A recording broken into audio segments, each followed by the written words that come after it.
سلام، من سیامک رضوی هستم و شما در حال تماشای ویدیوی شماره 113 از سری ویدیوهای دوره جامعه آموزش پیانو هستیم. این جلسه میخوایم نام شستی‌های پیانو رو یاد بگیریم. اگه این اولین ویدیوییه که از این سلسله درس‌ها دارین تماشا میکنین، پیشنهادم اینه که از ویدیوی شماره 011 که جهت معرفی این دوره آموزشی شروع کنین.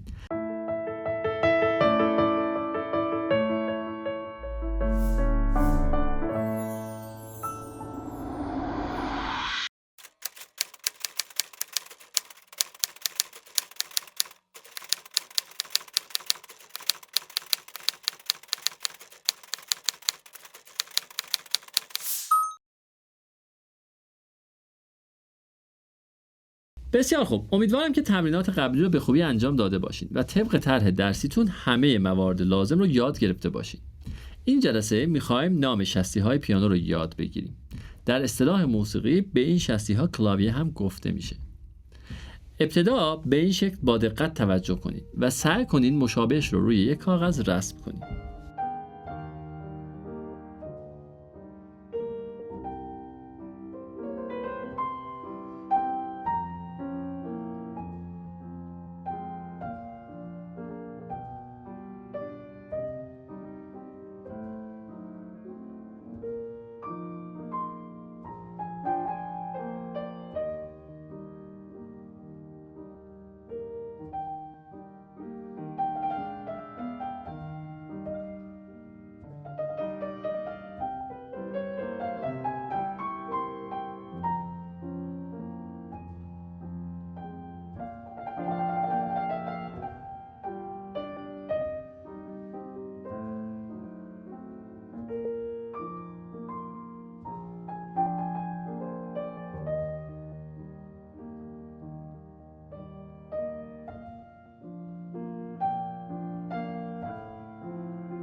در نگاه اول روی پیانو معمولا چیزی که دیده میشه یه سری شستی‌های سفید و یه سری شستی‌های سیاه. اما اگه یه مقدار بیشتر دقت کنین میبینین که شستی‌های پیانو یه الگوی تکرار شونده دارن. اگه به تصویری که براتون رسم کردم دقت کنین میبینین که اینجا 2 شستی سیاه کنار هم داریم و این طرف 3 شستی سیاه کنار هم. حالا اگه برگردیم روی پیانو میبینیم که این الگوی دوتایی و ستایی شستی‌های سیاه توی بخش‌های مختلف پیانو تکرار شدن. حالا کاری که باید انجام بدین اینه که پشت پیانوتون بشینید و همه شستی‌های سیاه دوتایی رو به ترتیب با 2 انگشت مثل من لمس کنید. این کار رو حداقل 5 بار تکرار کنید.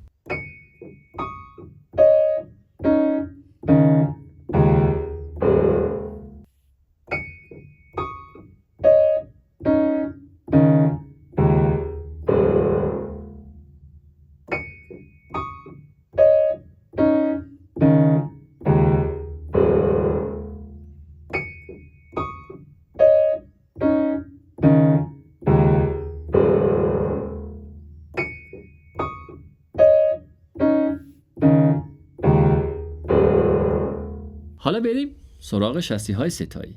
مثل تمرین قبلی ستایی‌ها رو مشخص کنین. این بار با 3 انگشت و در تمام بخش‌های پیانو این کار رو هم 5 بار تکرار کنین.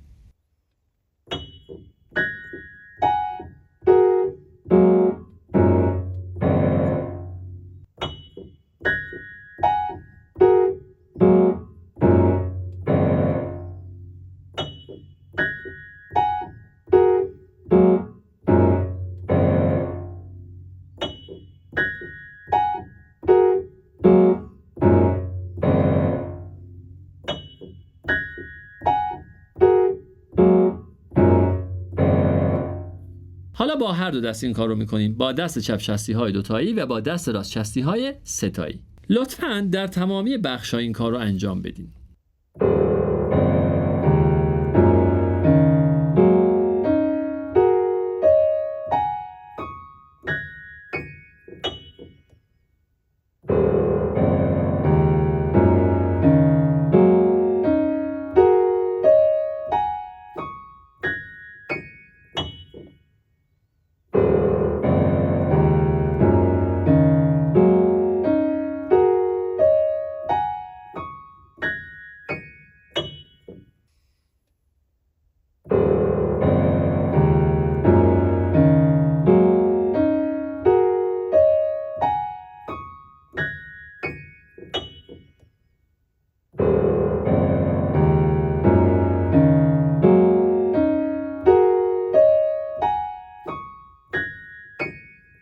خب الان اگه دوباره به کلاویه ها نگاه کنین متوجه اون الگوی تکرار شونده خواهید شد.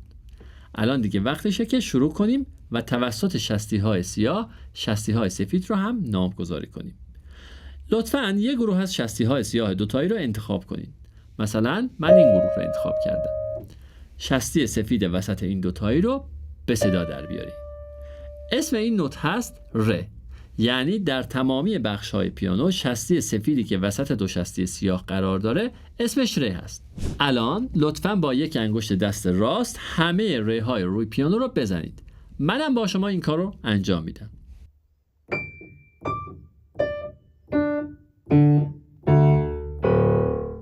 حالا سعی کنین یک مقدار سرعت رو بالاتر ببرید و همزمان با زدن کلاویه اسمش رو هم توی ذهنتون تکرار کنید.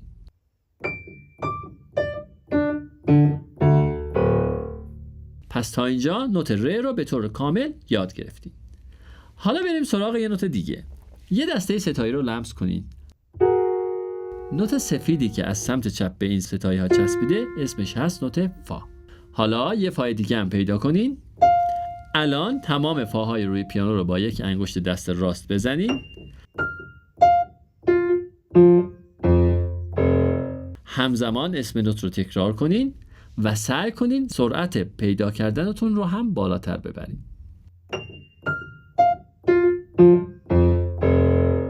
خب بریم نوت بعدی. یه دسته ستایی پیدا کنین. نوت چسبیده به این دسته از طرف راست اسمش هست سی. حالا همه سی ها رو پیدا کنین. چندین بار تکرار کنین. بعد از اینکه به سی تسلط پیدا کردین بریم سراغ یه نوت دیگه.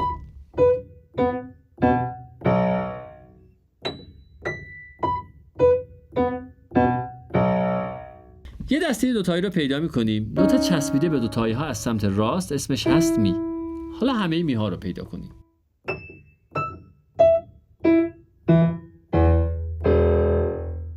رسیدیم به دو نوتی که پیدا کردنشون یک مقدار چالش برانگیزتره، اما مطمئنم که به خوبی از عهده‌اش برمیایید.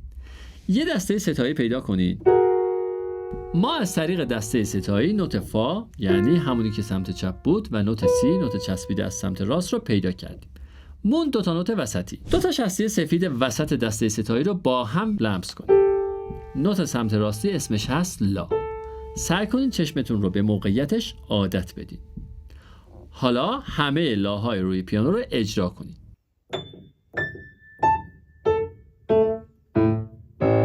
حالا بریم سراغ نوت سمت چپی. اسمش هست سل. حالا نوبت سل هست. همه سل ها رو به ترتیب اجرا کنید.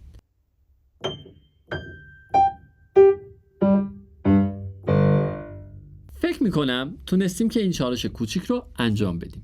خب تا اینجا 6 نوت رو یاد گرفتیم. بریم سراغ آخرین نوت. دسته سیاه دوتایی رو لمس کنین. نوتی که از سمت چپ به این دو شستی چسبیده اسمش هست نوت دو. حالا تمام دوهای روی پیانو رو لمس کنین.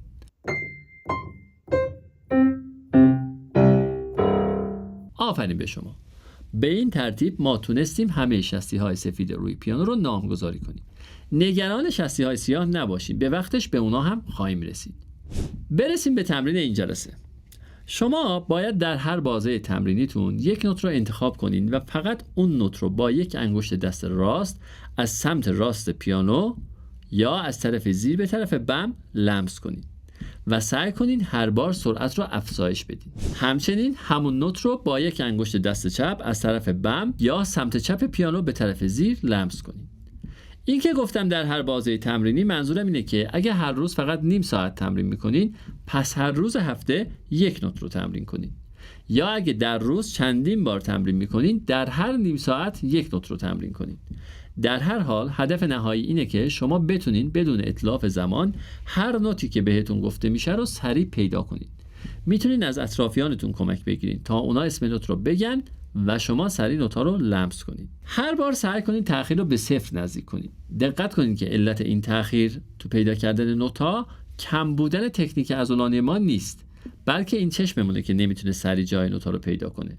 پس اگه من بتونم چشمامو خوب تمرین بدم که سریع مکان نوت رو پیدا کنن، عضلاتم به سرعت وارد عمل میشن و نوت رو لمس میکنن. حالا که این همه مطلب یاد گرفتیم، میخوام یه چالش کامنتی براتون بذارم. لطفاً برام کامنت کنین که اولین و دومین شستی سفید از سمت چپ، یعنی این دوتا شستی، و آخرین شستی سفید یعنی زیرترین نوت پیانو چه نوتیه؟ اول نظر خودتون رو بنویسین، بعد برین سراغ کامنت بقیه. همچنین پس از تسلط کامل به کلاویه ها، تیک زدن روی طرح درسیتون یادتون نره.